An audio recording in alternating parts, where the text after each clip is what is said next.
కంచిపట్టు చీరల సామ్రాజ్యం తెలుగు ప్రజల షాపింగ్ ప్రపంచం వారాహి సిల్క్స్ కూకట్పల్లిలో ఏప్రిల్ 4న గొప్ప ప్రారంభం. Hi hello welcome to Suman TV. నేను మీ Roshan. So first of all అందరికి కూడా ఉగాది శుభాకాంక్షలు. At the same time Sriramanavami రాబోతుంది కాబట్టి శ్రీరామనవమి శుభాకాంక్షలు తెలుగు ప్రేక్షకులందరికీ కూడా, సుమన్ టీవీని ఆదరించే ప్రేక్షకులకి అండ్ వ్యూయర్స్కి అందరికీ మంచి జరగాలని మనస్ఫూర్తిగా కోరుకుంటూ, ఎస్ ఈరోజు నేను ఒక గొప్ప పొలిటీషియన్ అని చెప్పకూడదు, ఒక మంచి లీడర్ అని చెప్పాలి. ఎప్పుడు ప్రజల్లో ఉంటూ అండ్ ప్రజల క్షేమం కోసం ఆలోచించే ఒక లీడర్ అని చెప్పొచ్చు. దాదాపు 5 సార్లు ఎమ్మెల్యే, మంత్రి, ఒకసారి పార్లమెంట్ ఎంపీ అండ్ ఒకసారి రాజ్యసభ, ఇన్ని పదవులు అధిరోహించినప్పటికి కూడా ఎప్పుడు కూడా చాలా డౌన్ టు ఎర్త్ ఉంటూ ప్రజలకు అందుబాటులో ఉంటూ ప్రజలకు ఏదో చేయాలన్న ఒక తపంతో రాజకీయాల్లో నుంచి బయటికి వచ్చినా కానీ ఇప్పటికీ ప్రజల్లో ఆదరణ ఏమాత్రం కొంచెం కూడా తగ్గలేదంటే ఒక్కసారి అర్థం చేసుకోండి ఆయన ఎలాంటి బిహేవియర్, ఎలాంటి క్యారెక్టర్ ఉండబట్టి ఇప్పటికి కూడా ఆయన తెలుగు ప్రేక్షకులకి ఇలానే గుర్తున్నారు అంటే ఆయన క్యారెక్టర్ మాత్రమే ఆయన నిలబెట్టిందని చెప్పుకోవచ్చు. రాజకీయాల్లో కావాల్సింది ఒకే ఒకటి, క్రెడిబిలిటీ. ఆ క్రెడిబిలిటీని ఆయన ఎప్పుడు కూడా మిస్ చేసుకోలేదు. జనం దగ్గర నుంచి ఎప్పటికెప్పుడు వాళ్ళ ప్రేమ ఆదరణలతో అంత ఎత్తు ఎదిగినప్పటికి కూడా, అండ్ అంత గొప్ప మహానుభావుడు అల్లుడైనప్పుడు కూడా, అంత గొప్ప రాజకీయ నాయకురాలకి భర్త అయినప్పుడు కూడా, అంత గొప్ప డాక్టర్ అయినప్పుడు కూడా ఎప్పుడు కూడా ఒక సామాన్య మనిషిగానే బతకాలన్న ఉద్దేశంతో ఆయన ఆలోచించే విధానం కావచ్చు, ప్రజల పట్ల చూపించే ప్రేమ కావచ్చు, ఆయన ఇప్పటికీ అంత ఆరోగ్యంగా ఉంచిందని చెప్తూ ఉంటారు అందరూ బయట. అండ్ ఆయన కూడా అదే నమ్ముతారు. కాబట్టి ఈరోజు నేను ఆ రాజకీయ నాయకుడిని మీ అందరికి ఇంకొకసారి కెమెరా ముందుకు తీసుకొచ్చి గత విశేషాలు తెలియజేసుకునేలా చేద్దామని ఒక చిన్న ప్రయత్నమే. ఆయన ఎప్పుడు కూడా గొప్ప పొగడ్తలకి, లేకపోతే లగ్జరీ లైఫ్ కి, లావియస్ కి దేనికి ఇష్టపడరు అనమాట. చాలా సింపుల్ గా లైఫ్ స్టైల్ కొనసాగించే ఒక వ్యక్తి. So he is none other than Daggubati Venkateswararao garu. So Daggubati Venkateswararao గారు గొప్ప పొలిటీషియన్, ఒక మంచి డాక్టర్ అండ్ గొప్ప మనిషి. అలానే నందమూరి తారక రామారావు గారికి పెద్దలుడు, మన పురంధేశ్వరి గారి భర్త అండ్ మనందరికి ఎంతో ఇష్టమైన మనిషి అనమాట. సో ఈ వింటేజ్ హౌస్ లుక్ చూడండి ఎంత అందంగా ఉందో. ఎన్నో ఇయర్స్ నుంచి ఎంతో కష్టపడి, అండ్ ఆయన చెప్పారు ఈ ఇంటి హిస్టరీ గురించి నేను చెప్తూ ఉంటే చాలా షాక్ అయ్యాను నిజంగా. ఆయన గొప్పలు చెప్పుకోవచ్చు కానీ ఎక్కడా లేదండి ఆయన ఈ ఇంటి గురించి చెప్పిన కష్టం, ఈ ఇల్లు కట్టిన విధానం, స్లాబ్ వేసుకున్న విధానం అండ్ కొన్న విధానం ఆయన చెప్పుకుంటూ వచ్చినప్పుడు నాకు చాలా ఆశ్చర్యం అనిపించింది. సో ఆయన మాటల్లో తెలుసుకుందాం. సో ఇక్కడ కనిపిస్తున్నారు ఆ గొప్ప మనిషి దగ్గుబాటి వెంకటేశ్వరరావు గారు. గొప్ప ఏం కాదులేండి సార్, నమస్తే. నమస్కారం. ఎలా ఉన్నారు? సంతోషం సంతోషం రోషన్ వచ్చినందుకు సంతోషం. రోషన్ వచ్చినందుకు సంతోషమా? సో నేను మీ ఇంటికి వచ్చినందుకు చాలా సంతోషంగా ఉన్నాను సార్. సంతోషం. సో ఈ ఇంటి గురించి మీరు చెప్పగానే ముందు క్యాప్చర్ చేద్దామని చెప్పాను కెమెరామెన్ కి. సో ఇంట్లో ఎక్కడ చిన్న మార్బుల్ కూడా మార్చలేదండి. యాజ్ ఇట్ ఈస్ గా ఆయన పడ్డ కష్టం డైలీ గుర్తుండాలని అలానే ఉంచారు యాజ్ ఇట్ ఈస్ గా హౌస్ మొత్తం కూడా. సార్ ప్లీజ్ కమ్, ఏం చెప్తారు మీ కష్టం గురించి? కష్టం అంటే దేని గురించి కష్టం? అంటే మీరు నాకు చెప్పారు కదా ఈ హౌస్ కొన్నప్పటి నుంచి ఇప్పటి వరకు. కష్టం అంటే ఇల్లు పెద్దది కావాలి ఉండేది, కానీ పెద్దది కట్టలేనటువంటి పరిస్థితి. చెప్తే నమ్మకపోవచ్చు మీరు, ఓకే, కానీ అది వాస్తవము. నందమూరి తారక రామారావు గారు ఒక ముఖ్యమంత్రి గారి అల్లుడు, మళ్ళీ ఏదైనా చేస్తారు, ఎంత పెద్ద ఇంట్లో అయినా ఉంటారన్న బయట అనుకునే నాయకులు కావచ్చు, లేకపోతే ఓటర్స్ కావచ్చు, ఎవరికైనా ఉండొచ్చు మేబీ.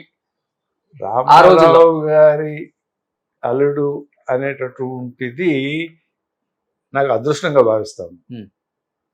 కానీ దాని వలన కానివ్వండి, దాని ద్వారా కానివ్వండి, నేను సంపాదన లేకపోతే రామారావు గారు ఏదో ఇచ్చారు అనేటటువంటి అవకాశం ఇక్కడ ఏమీ లేదు. ఓకే, అందుకనే 38 సంవత్సరాలు కూడా నుంచి కూడా 380 గజాల ఇంట్లో సంతోషంగా సంతోషం. ఎందుకంటే సంతోషం కుటుంబం యొక్క పరిస్థితి, కుటుంబం వచ్చేటటువంటి గౌరవము, అర్థం చేసుకునే విధానం, కుటుంబం ఇచ్చేటటువంటి ఆ లవ్ అండ్ ఎఫెక్షను, వాళ్ళు కూడా అంత ఇదిగా సమాజంలో గౌరవించబడటం అనే దానికి గౌరవం.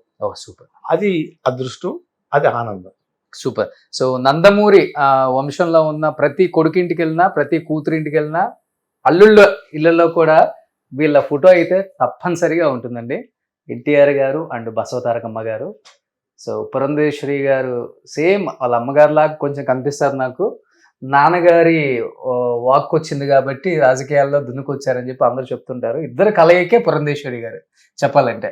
తప్పకుండా తప్పకుండా వాళ్ళిద్దరూ ఒకళ్ళు ఆవిడ కుటుంబ నేపథ్యంలో ఆవిడ ఆదర్శం, పబ్లిక్ లైఫ్ లో ఈయన ఆదర్శం. ఓకే, రెండు కలబోత పురంధరేశ్వరి. సూపర్. సార్ ఏంటి సార్ ఇదంతా మీకు ఇష్టమా ఈ కలెక్షన్, లేకపోతే పురంధేశ్వరి గారికి ఇష్టమా? చాలా బాగున్నాయి. ఇవి కూడా ఎన్నో ఇయర్స్ టాంజూర్ అనేటటువంటిది ఆవిడకి ఉన్నటువంటి, ఆవిడకి నాకంత ప్రవేశం లేదు కానీ పురంధేశ్వరి గారికి టాంజూరు కళ అంటే మాత్రం ఇష్టం. ఆవిడే చేయించుకుంటుంది. వెంకటేశ్వర గారి అమ్మగారు ఉన్నారు, ఇంతవరకు ఎవరు చూడలేదు. ఒకసారి ప్లీజ్. సార్ అమ్మగారి పేరేంటి? రమాదేవి. నాన్నగారి ఫోటో కూడా ఉన్నది, ఊళ్ళో ఉంది కానీ ఇక్కడ పెట్టలేకపోయాము. చూడు చాలా తక్కువ. చూసారా అమ్మగారు మీ సక్సెస్ అంతా రాజకీయాలలో? అమ్మగారు 80 ఎప్పుడు చనిపోయి, ఆవిడకి 85 సంవత్సరాలు. చనిపోయినప్పటికీ నేను మంత్రి చేశాను, ఎమ్మెల్యే చేశాను. ఆవిడ ఇంట్లో ఉంది అని అంటే మాకు కారంచేడులో ఉంటుంది, అక్కడే ఉంటుంది, వచ్చేది కాదు. వచ్చిన వాళ్ళందరికీ భోజనాలు ఏర్పాటు చేయటం కానీ, ఆవిడే వంట చేసి ఆవిడే కత్తిపేట కొయ్యటం కానివ్వండి, బాండీ పెట్టడం కానివ్వండి ఆవిడే చేస్తుంది. అమ్మగారు ఆవిడ అంత ఓపిక అంతే చేస్తుంది. రాత్రి 12 గంటలకు ఎవరైనా వచ్చినా కూడా అప్పటికప్పుడు కూర తయారు చేసి మళ్ళీ అప్పటికప్పుడు వంట మొదలు పెట్టేసేసి అప్పటికప్పుడు వంట చేసేస్తుంది. ఆవిడకి భోజనం పెట్టబట్టే మాత్రం మామూలు ఇష్టం కాదు, అంత ఇష్టం అనమాట. ఆవిడ చనిపోతే భోజనాలు ఏర్పాటు చేసాము. 28,000 మంది వచ్చి తిన్నారు. ఆవిడకి తృప్తి కలిగించేటటువంటి కార్యక్రమం అని చెప్పి నేను కూడా అంత పెద్ద ఎత్తున చేసుకోగలిగాను. ఆవిడ పప్పుచారు కోసం మధ్యాహ్నం వచ్చినటువంటి వాళ్ళు నైట్ పప్పుచారు ఉంటుంది మా ఇంట్లో. ఆవిడ పప్పుచారు కాసిందనంటే ఆ పప్పుచారు తినాలని చెప్పి ఆ మధ్యాహ్నం వచ్చిన వాళ్ళు కూడా సాయంత్రం దాకా ఉండి భోజనం చేసి వెళ్తారు అనమాట. సూపర్. అంత బాగా చేస్తారు అమ్మ పప్పుచారు అయితే. ఏ కూరలే చేస్తుంది ఇప్పటికీ. నేను ఆ కూరలే ఇష్టపడతా ఉంటాను. మా ఇంట్లో కూడా అలాంటి వాతావరణం, ఆ పప్పు, తోటకూర, ఆ కందిపప్పు పచ్చడి. నాన్ వెజ్ పెద్దగా తింటారా మీరు? నాన్ వెజ్ తింటాం కానీ అంత వారానికి ఒకసారి, అందుకంటే ఉండదు. ఓకే, ఇప్పుడు చెప్పారు కదా మనవాళ్ళతో మనవరాలతో స్పెండ్ చేస్తున్నారని time. So Daggubati full family picture అన్నమాట ఇది. సార్ బాబు హితేష్, తర్వాత అమ్మాయి నివేదిత. ఓకే, నివేదిత పిల్లలు శ్రేష్ఠ, జయరాము. ఓకే, అల్లుడు అరుణు, కోడలు పూజ. ఓకే, పిల్లలు భైరవ్ అండ్ రుద్రం, రామ్స్. హితేష్ గారి పిల్లలు. హితేష్ గారి పిల్లలు ఒక బాబు ఒక పాప. వాళ్ళిద్దరు పాప పిల్లలు శ్రేష్ఠ అండ్ జయరామ్. ఓకే, అట్లవైపు బాబుకి 2 మగ పిల్లలు. ఓకే, పాపకి ఒక అబ్బాయి ఒక అమ్మాయి. ఓకే, వాళ్ళు వైజాగ్ లో ఉంటారు. బాబు నా దగ్గరే ఉంటాడు. ఇప్పుడు కొత్త ఇల్లు కడుతున్నాడు బాబు. బాబు వ్యాపారంలో బాగా సక్సెస్ అయ్యి, అందువల్ల అటు ఫైనాన్షియల్ డిస్ట్రిక్ట్ లో ఒక మంచి ప్లాట్ తీసుకుని. మీరైతే షిఫ్ట్ అవ్వకండి, నేనా హ్యాపీగా ఉండండి. చాలా బాగుంది సార్, ఇది బాగుంది. అప్పుడు వచ్చిందేనా మీరు చేసిందేనా? అప్పుడు 2 లక్షలు కొన్నాం మేము. అప్పుడు 2 లక్షలకి ఇది ఇల్లు అంటే అండర్ కంప్లీట్ అవ్వలేదు అప్పటికి. చిన్న ఇల్లు. పరమకృష్ణరావు గారు ఐఏఎస్ ఆఫీసరు, ఆయన దగ్గర కొనేసేసి తర్వాత దీంట్లోనే బాలకృష్ణ, బ్రహ్మణి అందరూ ఒక 6-7 నెలలు దీంట్లోనే ఉండేవారు. పైన టాప్ కూడా ఉండేది కాదు. మేము ఎందుకంటే వాళ్ళకి ఇల్లు పూర్తి కాల, షిఫ్ట్ అయిపోయారు, ఇక్కడే ఉండేవారు. అందరూ 2 ఫ్యామిలీస్ ఇక్కడే ఉండేవాళ్ళు. స్టేర్ కేస్ కూడా మధ్యలో పెట్టారు. ఆ స్టేర్ కేసు ఆర్కిటెక్ట్ ఇచ్చాడు. ఆ రోజుల్లో కొంచెం మంచి కింద లెక్క, చాలా మంది చూసిపోతా ఉండేవారు ఇప్పుడు. It's okay. ఇప్పుడు అన్ని ఏరియాల్లోనూ ఉంటుంది ఇప్పుడు అది. అవునవునవునవును. సో మీరు ఆఫీస్ అంతా కింద పెట్టుకున్నారా? మాది ఆఫీస్ కింద. ఓకే, కిందకి వెళ్తారా? సరే, వెంకటేశ్వర గారు ఆఫీస్ రూమ్ కూడా చూద్దాం. ఇంకొకటి మీ అక్కడ కారం చేడు ఇల్లు కూడా చాలా బాగుంటుంది సార్. కారం చేడు ఎన్ని ఇయర్స్ ఓల్డ్? అది 72 నేను పుట్టినప్పుడు కట్టింది. మీరు పుట్టినప్పుడు కట్టింది? నేను పుట్టినప్పుడు కట్టారు. 71, 72 ఉంటుంది. అప్పుడప్పుడు సంక్రాంతికి అంతా గెట్ టుగెదర్ కలుస్తారు కదా? అప్పుడు కలుస్తాము మేము. ఇప్పుడు కూడా ప్రతి నెల నేను వెళ్తాను. బాబు అక్కడే కాబట్టి బిజినెస్, ప్లాంట్ ఈ రొయ్యల processing plant every month 2-3 times వెళ్తాడు. ఓకే. అక్కడే ఉంటాము. అక్కడ స్టాఫ్ అంతా కూడా మామూలుగా ఉంటుంది. బహుశా ఎక్కడ చూసుండం ఇలా అంటే దీన్ని ఏమని చెప్తారు, ఇంటి కింద సెల్లార్ టైప్, ఇది చాలా తక్కువ ఉంటుంది, అరుదుగా ఉంటుంది. అంటే ఇది అప్స్ అండ్ డౌన్స్ ఉంది కాబట్టి ల్యాండ్ దీన్ని ఇక్కడ యూజ్ చేసామండి నా లైబ్రరీ. సో ఎన్టీఆర్ గారికి సంబంధించిన జ్ఞాపికలు చాలా పెట్టుకున్నారు సార్ మీరు, అన్నగారివి. ఆయన లేకపోతే మేము లేము కదా, ఆయన లేకపోతే మేము లేము కదా.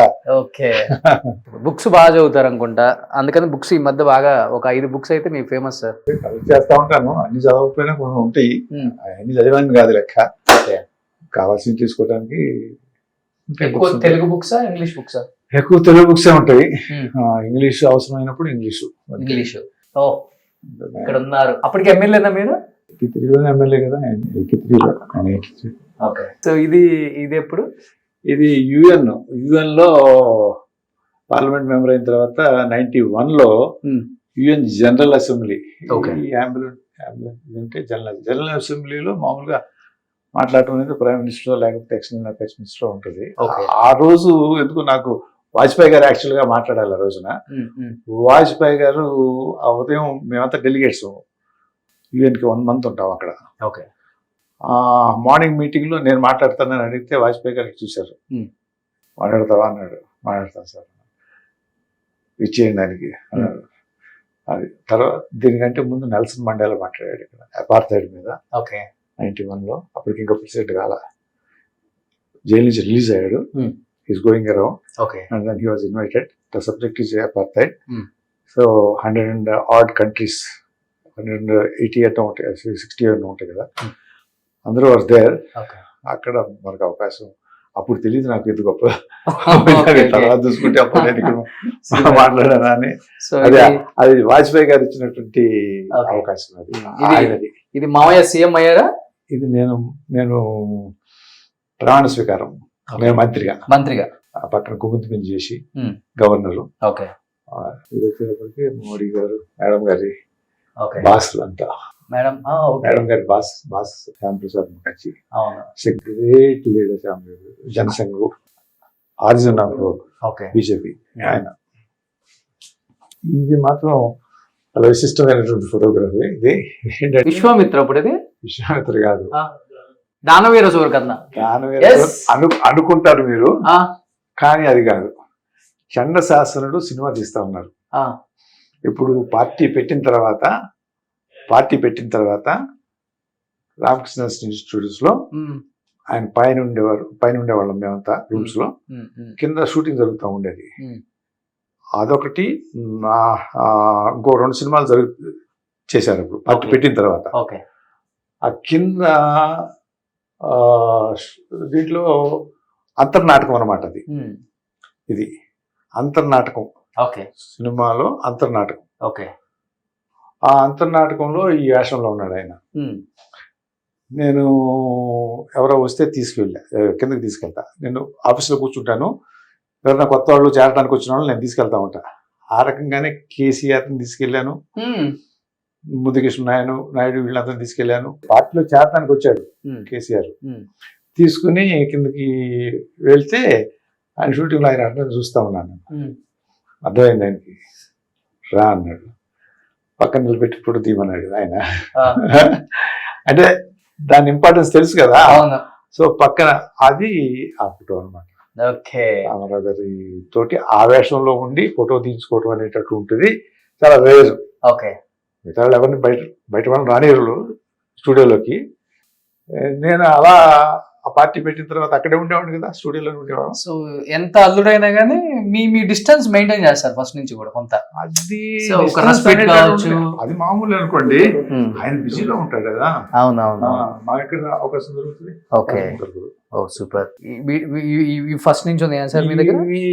లేదు, ఎవరెవరో ఇచ్చినవి తీసుకొచ్చి పెడతాం, అందుకంటే పెద్ద విశేషం ఉండేది. సో తెలుగు రాష్ట్రాల్లో ప్రతి ఒక్కళ్ళ ఇంట్లో అన్నగారి బొమ్మలేంది అసలు మనం చూడలేం. సో గొప్ప నటుడు, గొప్ప నాయకుడు, గొప్ప మనిషి. సో నాకైతే కొంచెం ఇంచుమించుగా కారంచేడులో మీ ఇంట్లో తిరిగినట్టే ఉంది సార్ ఈ కిందకు వస్తే ఇప్పుడు. ఇల్లు పెద్ద ఇల్లు అది, వెనక మళ్ళా అంత 1 ఎకర్లో ఉంటుంది అది. దాని విషయం వేరు. ఫ్యాన్స్ మీట్ వెంకటేశ్వర గారికి ఇప్పటికీ ఫ్యాన్ ఫాలోయింగ్ ఏ మాత్రం తగ్గలేదు. बोले सुबह मुझे फोन करे अमेरिका से. मुबारक ఈద్ ముబారక్. వీళ్ళ ఫాదర్ నా దగ్గర పిఎస్ చేశారు, కన్నం సాహెబ్ అని. ఓకే. వాళ్ళు అమెరికాలో ఉంటారు, ఆ పిల్లలిద్దరు. వాళ్ళిద్దరు మిలియనీర్స్ అయ్యారు అక్కడ, బిజినెస్ పెట్టి కంపెనీ పెట్టి. వాళ్ళు ఒక రోజు వచ్చి నాకు బయట కార్ ఉంది, కార్ తీసుకొచ్చి కార్ పెట్టిపోయారు. మేము మీ వల్ల ఇంత వాళ్ళు అయ్యాం సార్ అని చెప్పి కార్ గిఫ్ట్ గా ఇచ్చారు. కార్ తీసుకొచ్చి కార్ ఇక్కడ పెట్టేసి వెళ్ళిపోయారు. ఇప్పుడు ఇవాళ వాళ్ళ ఇంటి నుంచి బిర్యానీ వస్తుంది నాకు ఓకే రంజాన్కి. ఇది 30 సంవత్సరాల నుంచి 34 సంవత్సరాల నుంచి ఇట్లా. Super, great great. అది ఆయన సంపాదించుకున్న ఆస్తి. గ్రేట్. సో నిజంగా సార్ మీ గురించి చాలా చాలా వినాలని చెప్పేసి చాలా మంది తెలుగు ప్రేక్షకులు ఎస్పెషల్లీ నన్ను అడిగింది ఏంటి అంటే, ఈరోజు వెంకటేశ్వర గారి ఇంటర్వ్యూలోకి స్టార్ట్ అయ్యే ముందు ఒక మాట అయితే ఇవ్వాలి. బుక్లో రాసింది ప్రతిదీ కూడా అందరూ చదవలేరు. రూరల్ ఏరియాలో తెలుగుదేశం పార్టీకి కావచ్చు, అన్నగారికి కావచ్చు, మీ కుటుంబానికి కావచ్చు చాలా మంది ఫ్యాన్స్ ఉన్నారు. అంటే రూరల్ ఎస్పెషల్లీ బీసీ సెంటర్స్లో తెలుగు కూడా చదవని వాళ్ళు. అలాంటి వారికి వెంకటేశ్వర గారి నోటితో వినాలన్న కోరిక అయితే చాలా మందికి ఉంది. ఈ రోజు ఆ కోరిక నెరవేరుస్తారని మనస్ఫూర్తిగా నేను నా సైడ్ నుంచి అడుగుతున్నాను సార్. ప్రయత్నం చేద్దాం. Okay, so let's start the interview with Daggubati Venkateswararao garu. Suman టీవీలో మీ పర్సనల్ అండ్ బిజినెస్ ప్రమోషన్స్ కోసం కింది నెంబర్కి కాంటాక్ట్ చేయండి.